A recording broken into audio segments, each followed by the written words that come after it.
চম্পা বলে আমাকে তোমার বুকে টেনে নাও।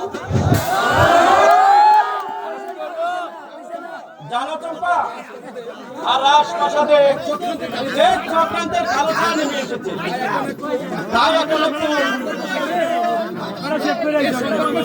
এই সংকটময় সময়ে আমি তোমাকে প্রেমের আবদ্ধ করতে পারছি না চম্পা। আসুক, যতই চক্রান্ত কালো ছায়া নেমে আসুক না কেন, আমি আমি তোমাকে কিছুতেই ছেড়ে যাব না। কারণ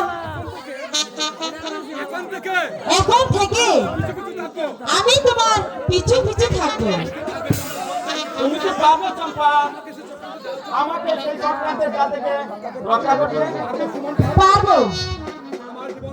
আমার বিনিময় জীবন দিয়ে হলেও আমি তোমাকে রক্ষা করব। তাই চম্পা, আমার এবার আবার আমাকে আসতে দাও, আবার তোমার সাথে দেখা হবে। ঠিক আছে। ওগো ঠাকুর, এতদিনের সাধনা তাহলে আমার পূর্ণ হতে চলেছে।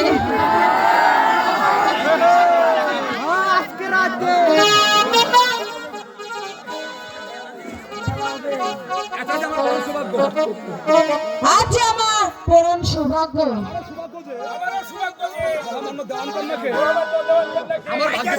আমার ভাগ্যে পেয়েছি। কে? ডাকাত?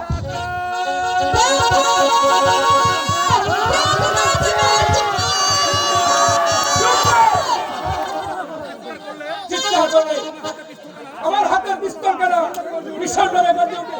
না, আমাকে যেতে দাও।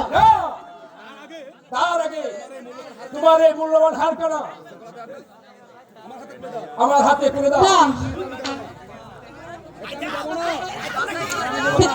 দিচ্ছি, তাড়াতাড়ি দিচ্ছি। এই নিন। বেশ, এবার আমাকে যেতে দিন। আজ এটা আবার চলবে। প্রয়োজন হলে পরে আবার সাক্ষাৎ হবে। তবে শুনো, আমার পেছনে চিৎকার করবে, তাহলে কিন্তু তোমার জীবনটা হারাতে হবে। বিদায়, বিদায়। হায় হায় রে, আমার আর কি হয়ে গেল? ডাকাতে